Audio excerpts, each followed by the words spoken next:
All right, hello everyone. Welcome to the call.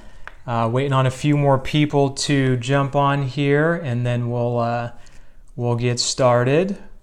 I think we've got some people that are going to just listen to the replay that have registered, so we may have a few people not jump on that registered, but we'll just go ahead and get started. It's 3:01, so today we are going to talk about people and systems. So we are going to do about 30 to 45 minutes of training. I've got some questions that have been asked by some of our attendees that I'll get to. And if you guys have any questions, just go ahead and put them in the chat box. Or if you're having issues with that, I'm not seeing a chat box here, just go ahead and email them to me, and I'll go ahead and get those answered for you. So let me ask you guys a question. I know you can't answer because you're muted, but if you guys had those days where you've spent 14 hours a day, 12 hours a day, 10 hours a day, had those really long days and just not gotten as much accomplished as you wanted. And I imagine that we probably have had those weeks that have been the same way. We've also had those months that are probably pretty similar. And part of it is we're trying to do too much ourselves. We as entrepreneurs want to do a lot of things ourselves, but really we need to have leverage with people, leverage with systems. And I'm going to talk a little bit about leveraging ourselves as well, because that's really important too, that we need to make sure that we leverage ourselves, because we have a lot. There's a huge capacity of what we can do, and if we can leverage ourselves better, we can accomplish more and not necessarily need so many systems, and may not need as many people. And at the same time, people fail, right? And systems fail. And so if we can make sure that we have leverage for ourselves when those things do happen, we're able to handle it. We have a good foundation for ourselves, and we can take on a lot more, right? So I'm just going to go ahead and jump in, get started, and really just want to start with you, like I'd mentioned. We look at, this is about people and systems, but again, we just need to make sure that when we are starting our days and we are working our businesses, that we work on ourselves just as much as we work on our businesses, right? And so, most of you are in our mastermind events. I've got a couple, maybe one or two people that are guests on this call that have not been to an actual mastermind event yet. But we talk about the daily progress planner, and we talk about daily habits. And, the daily progress planner for me is part of my morning routine, my habit. So, there's meditation, there's working out, and then going through my daily progress planner to help build a foundation for myself, right? And so I know some of you guys haven't seen this, but there's about 5 different parts to the daily progress planner, and I'll just go over a few of those. So first of all, there's the 3D system. What can I delegate? What can I delete? And what can I defer off my schedule or off my to-do list, right? And that has to do with people, right? We have people in our organization, and we have people even outside of our organization that we can leverage to give things to that maybe aren't as important to our business, right? And if we can leverage ourselves by getting things off our plate to leverage our own time and to make sure we're working on the most important things. So that's one of the first things I do in the morning. I look at my schedule, I look at my to-do list, and ask myself, what can I delegate, what can I delete, and what can I defer to a later date so that I can work on things today that are the most important, which is another section in the Daily Progress Planner, which is 3 results that I want to achieve today, right? And so in our to-do list, we typically have about 3 things that are very important to driving the business, to bringing revenue into our business, to driving results home, to making sure that money's coming in, to make sure that the things that are really important to our business are moving forward. It could be raising money, it could be getting a property under contract, signing up a client. There's so many things that we set to the side that are really important that we need to be doing first. And the first 90 minutes of my day are the most important, so that's when I like to do those 3 things in the morning, to achieve those 3 main results in the morning. That way, if I do nothing else in the day, then I feel accomplished. I've driven the business forward, and I've done the things that I know that are going to produce results right away. So again, I wanted to start with you guys. Make sure you guys are building a foundation for yourselves first thing in the morning. Make sure you guys are working on yourselves, because again, we could have all the people in place that that we need. We can have all the greatest systems in the world, but sometimes those people fail. Sometimes those systems fail, and we need to make sure that we have a foundation for ourselves, and we're really working on ourselves as much as our business, right? And it took me a long time to realize that. I've been in business 17 years now, and it took some struggles throughout the beginning of my career to realize that I'm more important than my business, and I need to work on myself as much as my business. So I wanted to start with that, and that's something that I really like to drive home to entrepreneurs, because business owners can get really busy and put their businesses first, but really we need to put ourselves first, right? So let's jump into people. This is probably one of the biggest struggles for business owners, is finding the right people to operate the business efficiently, right? And so some of you may be saying, well, I don't have any employees.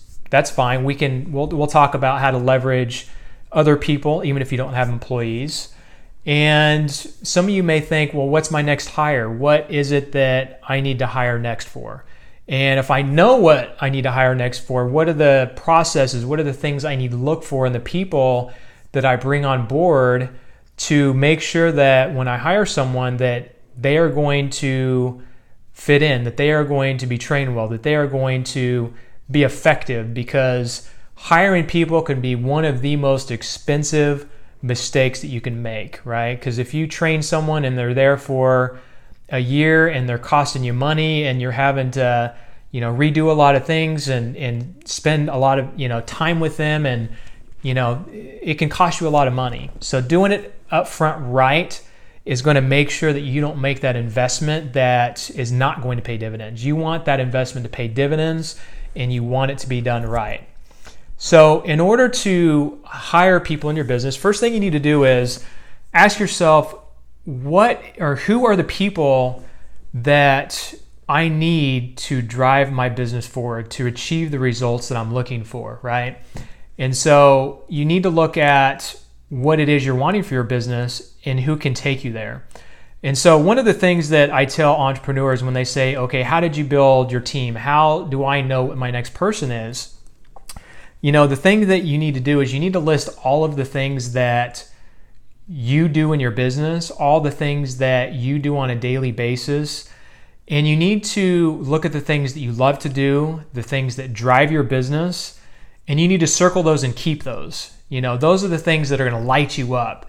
Someone that does, like for instance, when I used to do project management, I thought that I liked it and I thought I was the best at it. And what I realized was, stepping out of it, I just felt so much more energy not having to deal with contractors, not having to deal with all those details.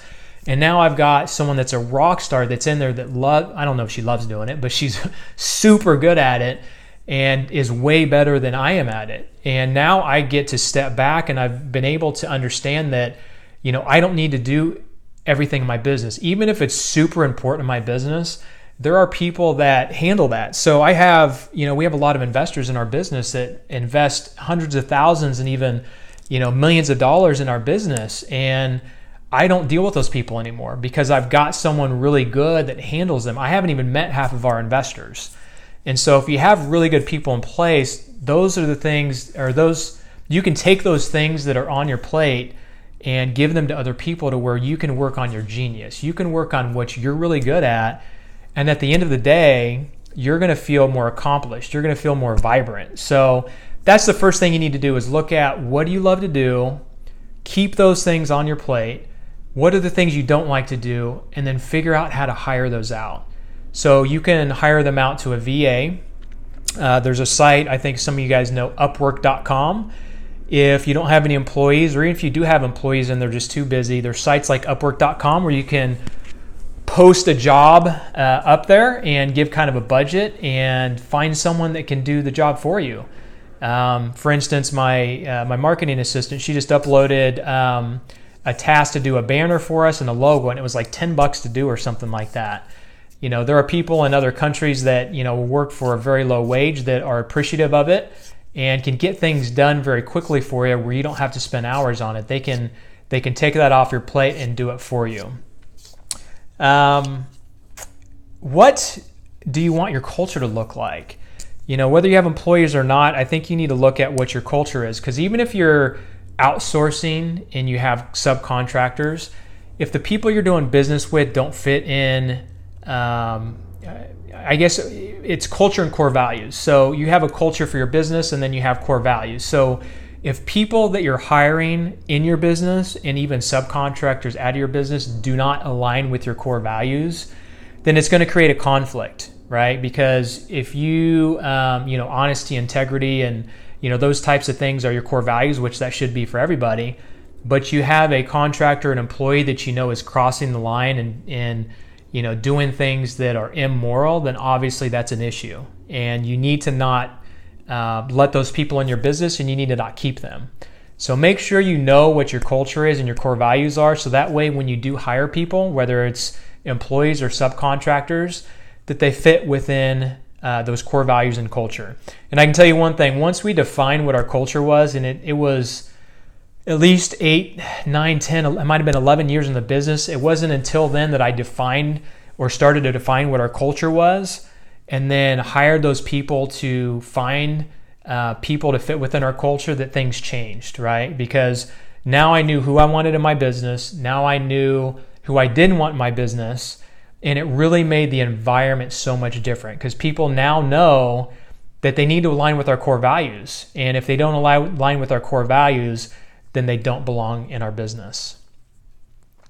So you also need to ask yourself, does everyone in your organization know their roles? Okay, so if you've got, you've got a property manager, what are their roles? If you've got a project manager, what are their roles? And making sure that that people know their roles and what they're doing. Because if you have people conflicting in what they think they should be doing or not be doing, then you can't really hold anybody accountable. And so we've got, I think we're up to like 15 to 17 employees right now. And we have people that we're hiring, and we have people moving to different positions. And so that's one of our struggles right now, is we have a few people that we're trying to define their roles and figure out exactly what they're doing. And right now it's a little bit of a struggle, because we're starting new companies and transitioning new people, and we're going to get that ironed out here in the next few weeks. But most of our organization knows their roles, they know what they're doing, and there's no question about it. If something happens in our business and there's a result tied to it or a task, we know that person, there is a person assigned to that task, they have that role, and if that is not followed through with, then we know who to go to. And I used to have an organization, I think a lot of people have organizations where there's just stuff all over the place. There's just stuff thrown, left and right, and there's really no structure to it, and people don't know their roles. So when people know their roles, they're going to do their jobs better. They are going to be held accountable, and there's going to be less disorganization in your business. So make sure you define those roles and people know what they're doing. So you've built your culture, you've got your roles, you've got you kind of know who you want in your business, and let's say you've worked through all of that, and now you're wanting to hire. How do you find those people? So I mentioned if you're not wanting to hire an employee, which that's a big step for some people. It's a time commitment, it's a financial commitment, and it can be a little scary. I remember when I hired my first person, it was it was tough even paying them $12 an hour to come in and do work for me, because that was a few $1,000s a month, or $2,000 or $3,000 out of my pocket that I wasn't going to have anymore. But I realized that it was going to provide dividends in return, and I just needed to overcome that hurdle. So, but if you don't want to hire an employee and you find that that's not where you want to be right now, there are resources outside. I mentioned Upwork.com. Trying to think. Fiverr.com, Fiverr.com is another one. And the concept of it was pretty much you can find anybody to do something for $5.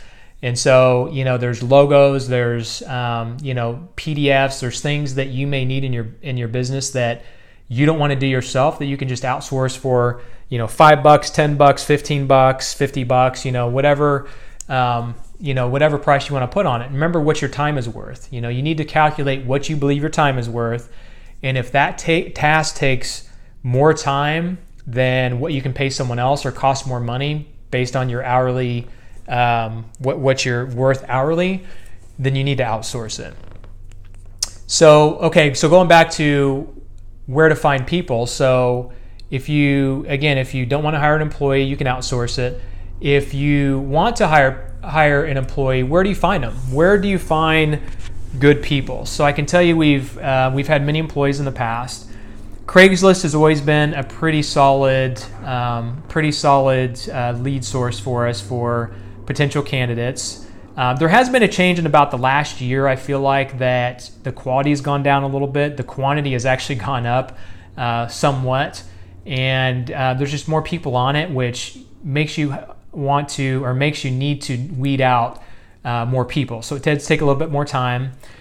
We have found another source called Indeed, or a website called Indeed.com. That seems to be a pretty good one. There's less candidates on that, and they seem to be a little more qualified. So that's another good one. And I think the best way that we found people is referrals and networking. So those that are typically looking for jobs are those that maybe they've been fired, laid off, just weren't great employees. So you're going to get a lot of those. Some of the ones that we've hired off of Craigslist or Indeed that have been good employees are typically those that have transferred, or maybe they did get laid off. It wasn't their fault. But those that are looking for a job, but it wasn't because they weren't a good employee. It wasn't because they like to skip around. It was just because, of circumstances. So not to say you can't find really good employees on Craigslist or Indeed, but if you want the best source of really good candidates, ask around, ask your sphere of influence, put an ad on, or a posting on Facebook. When you're talking to people, just let them know that you're looking for a project manager, a property manager. If you're doing, you're out there meeting with people, and you're, I've hired someone at Best Buy before because they gave me great customer service. So just look at the people that you're around and figure out how to utilize them as either a lead source for you, for people that could be working for you, and or just finding those people yourself directly. So that's kind of some ways to find employees if you're kind of stuck in that mode right now. So let's say you've gone through that process and you started interviewing. What next? How do you know if they're a good fit? We talked about in our mastermind last month about the DISC profile, DISC. We have found that when you do a DISC profile on someone, you can better understand whether they're going to fit that role or not. So just real quick, the DISC. So if you want to take the DISC and you haven't, go to Tony Robbins. Just Google Tony Robbins DISC and take the test, and you'll better understand it. But DISC is basically a way for you to understand people's behaviors. And so the D, if someone's a high D, which I'm a very high D, usually entrepreneurs are higher D. They're very direct, they're very driven, they don't like details, they're straight line. They want to get from A to B as quickly as possible. That's typically your entrepreneur. If you're a high I, you're more outgoing, you're more influential with the way you talk, typically the life of the party, someone that likes to socialize. Those are your good salespeople. In combination with D as well are good salespeople. So I and D in combination are really good salespeople. They're very good at talking with people, but they're actually very good at closing as well, at getting it done. And so your I's, again, are going to be salespeople, networkers, people that you maybe want on the phone, talking with, in customer service or answering your phones. Someone that is an S is someone that has more stability. If you have someone that's very low on the S, they may not be the best employee because they're not very stable. They're wanting to move around and they don't need stability. So you want someone to have, maybe midline on S, at least some S. And your administrative assistants are typically good when they're higher S's, as well as C, which C is detail oriented. So those are typically your accountants, your bookkeepers, your administrators. Those are people that need to know the details. They want to keep the details in line. And those are the people that entrepreneurs need, right? Because, we as entrepreneurs can be all over the place. We can be starting new businesses. We could be from project to project. We need someone corralling us in and saying, hey, wait a second. We need to cross the T's and dot the I's here before we move on. And so typically S and C's, a combination of S and C are good administrative assistants, and a combination of D and I are really good salespeople. If you're looking for a project manager, someone that needs to get things done, but they need to be detailed, D and C is a good combination. D because they can get stuff done, and C, they're very detailed, so they can keep all of the details together. My project manager that manages a lot of projects for us at a time, she's managing between 15 and 25 projects at a time. She's a high C, she's very detailed, but she's also got a pretty good amount of D. And so she gets things done and she gets things accomplished. And so when you have a DISC profile, typically there's one that's dominant and then there's one that's, I don't know what they call it, subdominant, if you will, that is high, but it's not quite as high as your dominant. And then you have two that are usually fairly low or lower. So you got to look at what you want in your business. If you want someone to manage a lot of details and get things done, a high C with some D. If you want someone to just be an administrative assistant, just to be consistent, to show up on time and just to be there, a combination of S and C. And if you want someone to be a salesperson, to go out there and just talk and network and attract people to your business, then a high I personality might be the way to go. So make sure that when you're interviewing people, that you have them take that profile and define what it is that you need for that person. Let's see. Another thing would be, once you find that person, you've done the DISC, you've found they're the right person, you need to make sure you have operating procedures in place. Because when you hire someone and you bring them on board, you need to be able to show them what the standards are. When X happens, then you need to do Y and Z. If this happens, then you need to do that. If we get a property under contract, for instance, then there's a checklist of A through Z that you need to go through. So a lot of people just kind of wing this, and I did this for many, many years. And actually, we're still putting some procedures in place because they're changing. We're adding some. We're starting new businesses. So it's an evolving process. So what you need to do is just take the things that you do on a daily basis and create operating procedures for them. That way, when your employees come across something, and this can work for subcontractors too, but when employees or subcontractors have something they need to do, they can go to the operating procedures and know what to do. And if there's ever a question, they're like, well, I didn't know what to do, you can just pick up the operating procedures and say, hey, this is what I trained you on. It's right here. You know that when you have a checklist of this, you turn on utilities, you get insurance, there's a method to the madness, and they know exactly what they're supposed to be doing. One of the things that we're doing right now to kind of go a step further is creating process maps. This was talked about at our last mastermind, is creating process maps for your core processes. So for us, for instance, when my customer service person answers the phone, she knows that she needs to ask certain questions. She needs to pre-qualify the leads, set up the appointments with the acquisitions person or whoever it is that's going to be doing the appointment, and she knows the whole process. So we have that as operating procedures, right? And so a way to maybe train people faster and to make sure that people know what they're supposed to be doing is creating what you would call a mind map or a core process chart. And so, even though we have the operating procedures, it's a lot easier to look at a process chart and say, okay, we answer the phone, we pre-qualify, we do X, Y, and Z, and that way it's just so much easier for someone to understand their job. Because as new employees, there's a lot to process. And so if you can make it easier, but just by documenting your core processes, we have right now, I think, somewhere between 12 and 15 core processes we're documenting. When you answer a phone for a buyer, when you answer a phone for a seller, when you go on an appointment with a seller, when we get a property under contract, all the main core processes, if you can get those documented and then create maps for them, it'll really make it a lot easier to train people. Got a couple people in the room here. Looks like, okay, there we go. So that's the hiring process.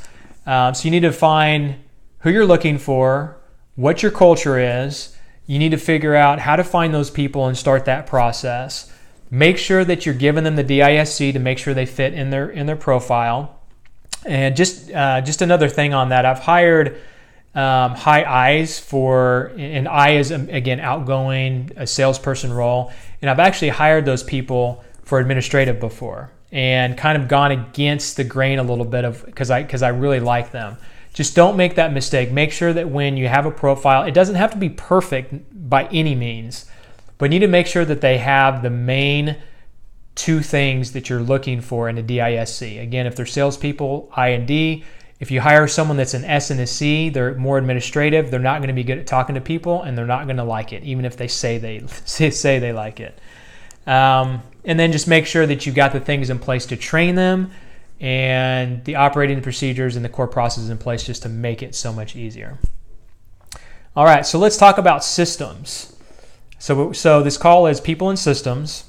So those are the two big things that help drive my business. I have really good people in place.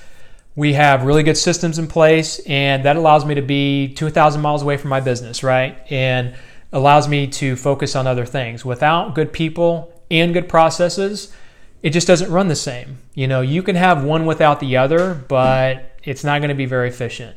Once you have both in place, that's when really the magic happens, and that's when things become more efficient, where you can start stepping out of your business, and instead of working 40 to 70 hours a week in your business, you could, cut that in half. You can cut that down by 10 hours, cut that down by 20 hours.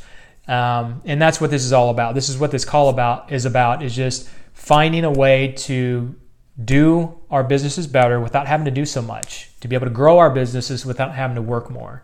And that's really the name of the game. And once you can get there, that's where the magic happens. So moving on to systems and processes. So you need to ask yourself the same thing with systems and processes that you do with people. You ask yourself, what kind of people do you need in place? What kind of systems do you need in place? What are the things that you are doing over and over and over that you can create a system for? I'll give you some examples. I actually started very early. I started the business in 2001. In 2002, I invested in invested in QuickBooks. And ever since then, we can pull up reports, in a heartbeat. We don't have to, a lot of people will collect a bunch of receipts, they'll throw them in a drawer, and they don't know where they're at. And they have to, at the end of the year, document all those receipts, and they don't realize that, wait a second, I spent an extra $30,000 I didn't realize. I guess I'm not making as much money as I need to. So QuickBooks is a really good financial system for us. And then a few years later, it might have been about 5 years later, we started doing higher volumes of properties. And so when a contractor would be done with a project or done with something they wanted to get paid for, I would just jump up and go inspect it. I would come back, I would write the check, and I would give them their check, right? And it was very inefficient at a certain point. If I was doing one a week, not a big deal. But when we're doing, 50, 100, whatever checks we write every single week, it's very efficient for us to open up QuickBooks, write the check, go inspect, go deliver the check. So a system that we put together was that a contractor had to have their invoices in by Wednesday to request inspections for us to be out there on Friday. Our bookkeeper would write the checks on Monday. And then Tuesday at 4 p.m.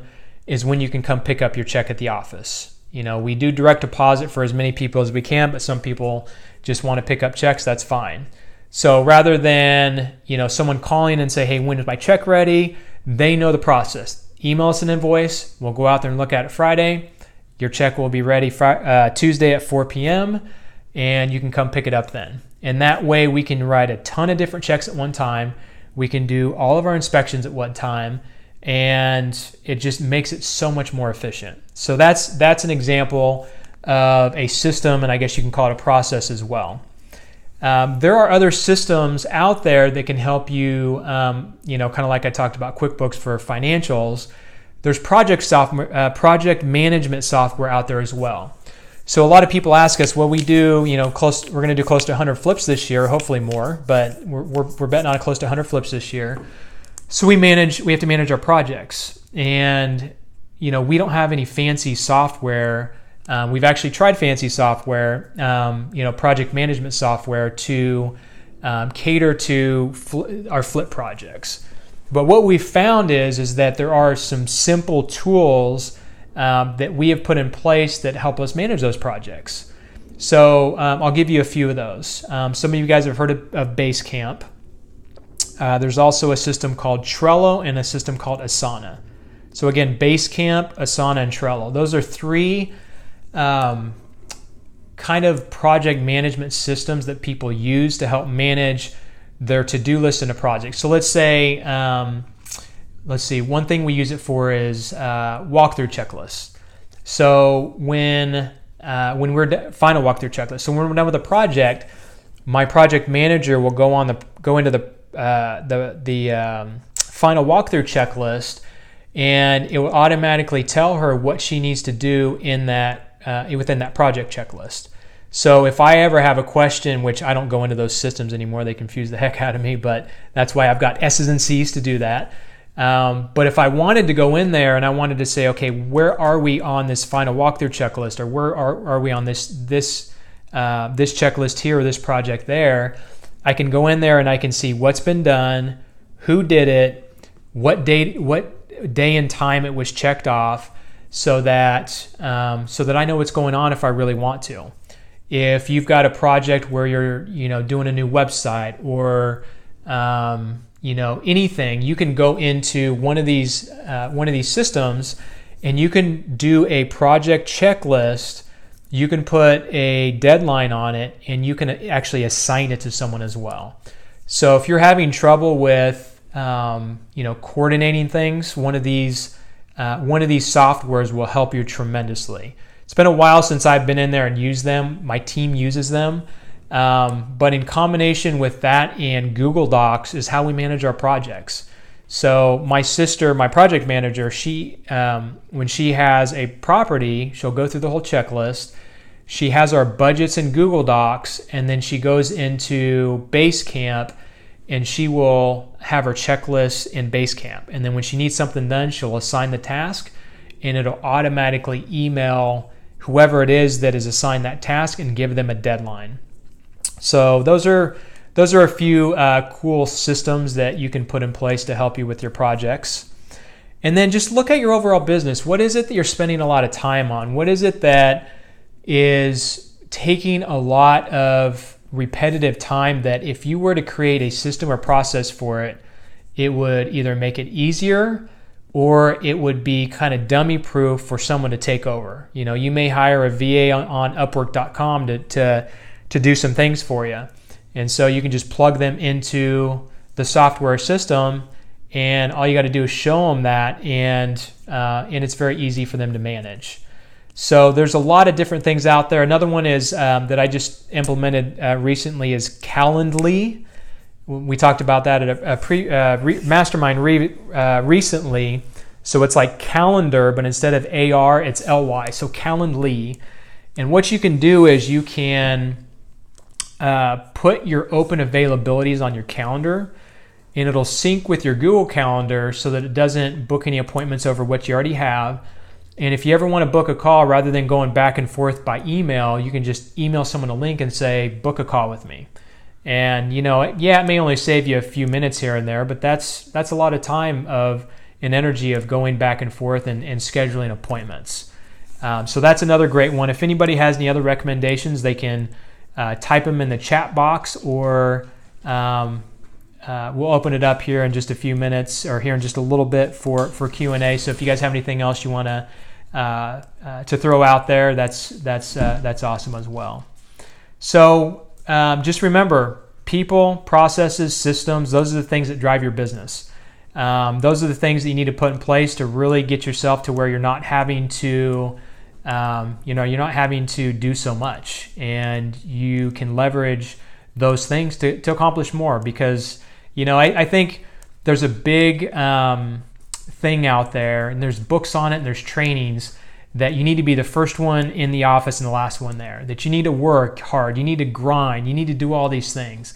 But to me, the most successful business owners I know are those that do less, the ones that don't have to be there in their business. And so the more of these things that we can put in place, the more processes and systems we can put in place, the more great people we can have working for us, the less that we have to do. And so that's why I wanted to start with this training this month, is because this is a huge issue with business owners, is working way too hard on their businesses and having to take on so much. So I hope this helped you guys. I hope this really resonated with you.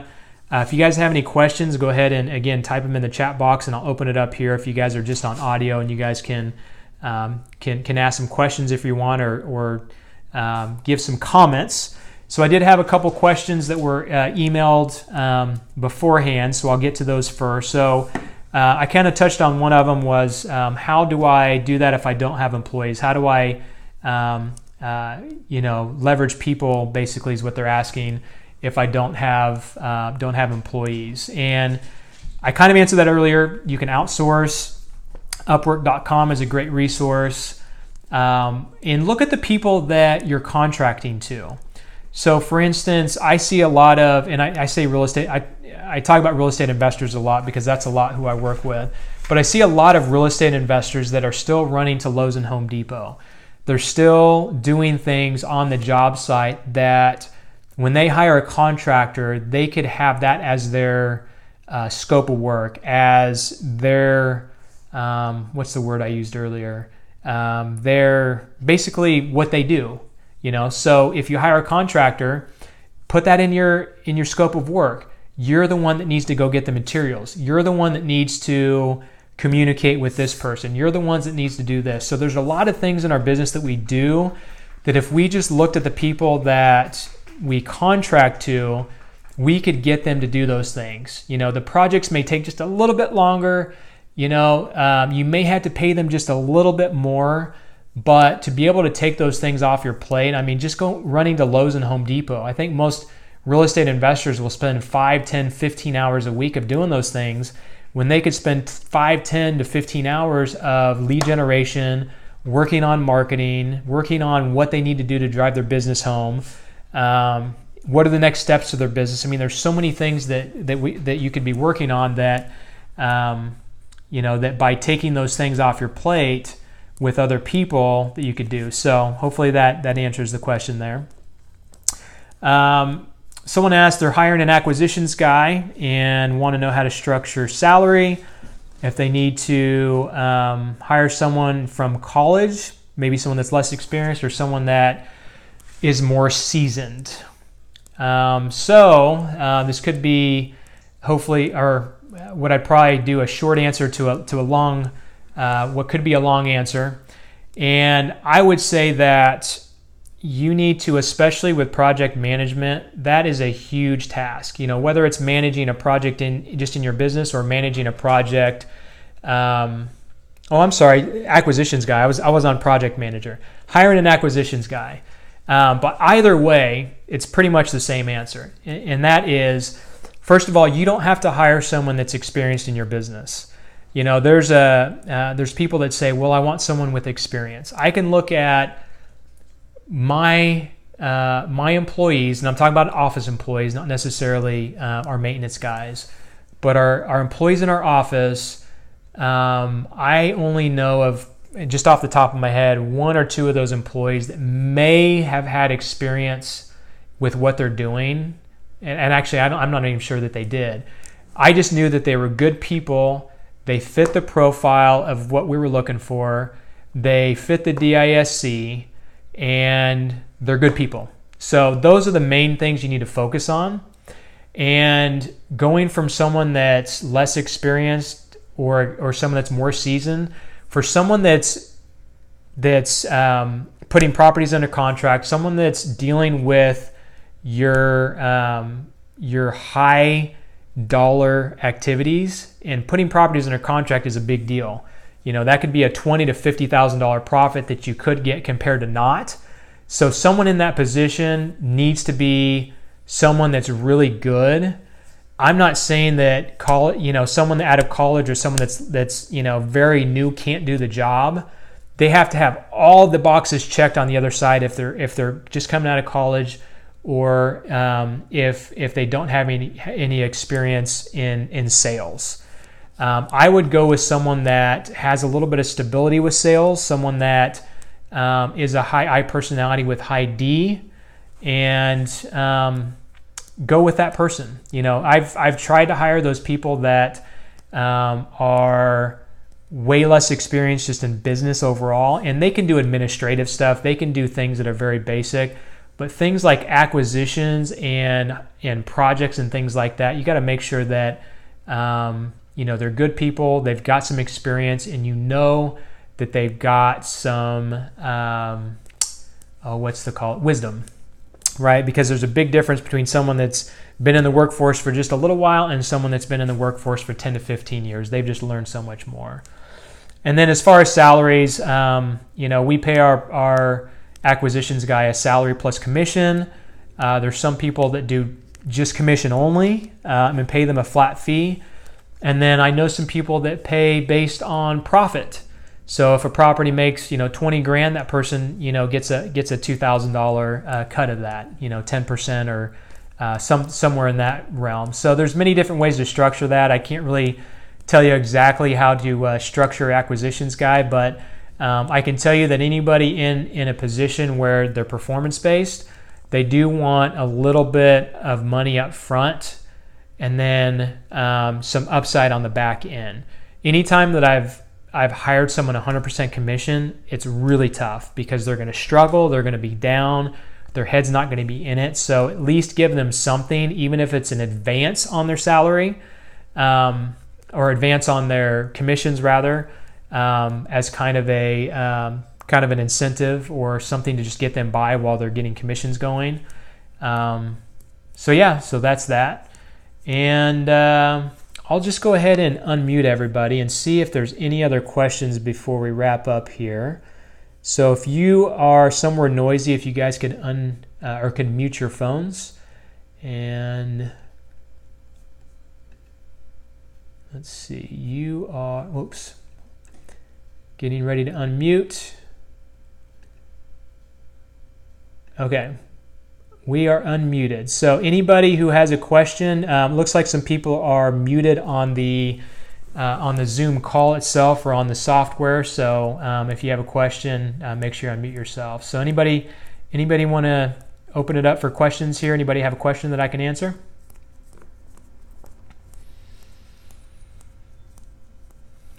Looks like I answered everybody's question. Man, I must have either done a really good job or you guys are asleep. Nope, got a question came through. How many hours does a typical acquisitions guy work? So that is a great question. We have him on salary, so he's not required to work a certain amount of time, but obviously if he's not around much, we're going to question him. Or actually, if he's around too much, we may question him because he's not out on appointments. But we don't really have a set time for our people or for our acquisitions guy. He's mostly performance based. I think our guy only works about 40 hours a week, to be honest with you, and I don't mind that because I like my employees working closer to 40 hours a week. I'm not an employer that likes to grind my people. That just wears them out. That makes them less effective. And anything over like 45 to 50 hours, they've shown to have a dramatic drop any hours after that in performance. So he's about 40 to 45 hours, I'm guessing, just from what I've seen. He doesn't work weekends unless he absolutely has to. If there's someone that says, hey, I can only meet on a Saturday to get a contract signed, he's going to do it. He's going to make sure that he does it. But he's pretty much 8 to 5, and that's what he is. So how have you determined? Or actually, by the way, Nicole, if I've answered your question, great. If you have any more questions, let me know. How have you determined pay for new hires? Man, that's a pretty open-ended question. I can tell you a few things that can help you determine that, or help you to know what kind of how to structure that. And so first of all, you have to look at what job it is, right? So administrative, you could start as low as $10 an hour, which I would not recommend. And you could go as high as, depending on your market, it all depends on your market too. So like San Diego's expensive. So from what I've seen, good ones probably start at $17 to $20 an hour. In Wichita, Kansas, our home market, which is where you are, Sierra, who asked the question, $12 to $15 an hour is probably the range for an administrative assistant. I don't know if you can, type in there and clarify who you're talking about. Maybe we can dial down on that a little bit. But if you're looking at an administrative assistant, kind of an entry-level job, $12 to $15 an hour is probably sufficient. Our property manager does get some additional bonuses, some small bonuses for getting properties rented. Actually getting properties rented, that's the only bonus she has. Pretty much everybody in my operation gets some sort of bonus, I believe. There might be one or two that don't. So project manager gets bonuses, property manager gets bonuses, acquisitions guy gets bonuses. Anybody who's driving results and they can be measured, if they meet a certain goal and a certain metric, then they get bonuses. So, I started them on salary, and anybody who's administrative or in a property or project management role, you probably want to start them on salary and then add bonuses later. Because what happens is if you add bonuses too soon, then there's a lot of expectations with that, and you don't know how they're going to perform. Acquisitions guy is completely different. He needs to be incentivized with bonuses and things like that for getting properties under contract. That's what drives high I's and high D's, is getting bonuses and things like that. But someone that's more administrative, project manager, property manager, start with a salary, and then once you see what they're doing, then you can kind of run your numbers and say, okay, they're getting X amount of properties rented. I'm going to put a bonus of X amount of dollars per property rented, right? And so now you know about what your out-of-pocket's going to be, and that incentivizes that property manager to do a better job, and just gives them that extra feeling like they're going to own their job. And just curious if you've seen it as a pay factor for high-quality employees. So it is for an admin, Sierra said. So for a high-quality admin, so again, it depends on what kind of admin they are. So like, for instance, my sister, I'd consider her high-quality admin. That's where she started, and now she's a project manager. So now she's a high-quality or higher end. I wouldn't even call her admin. She's more of a manager now.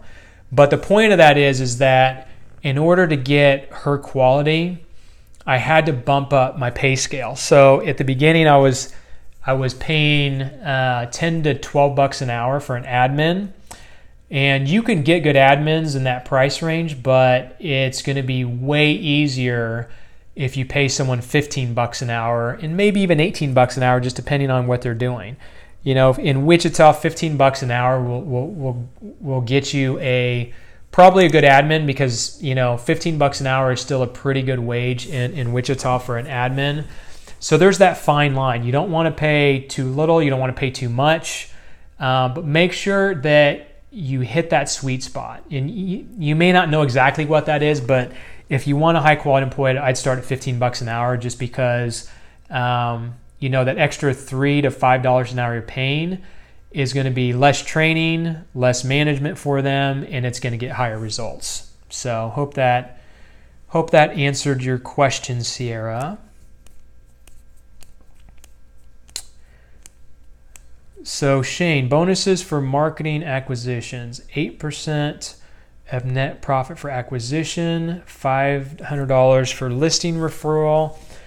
Is there any bonuses that you can think of to pay on top of that? So what you're saying is that for your marketing and acquisitions person, you want to pay 8% of net profit, $500 if they if they get a listing, I'm guessing, or refer that to an agent that can pay a referral fee. And are there any other bonuses?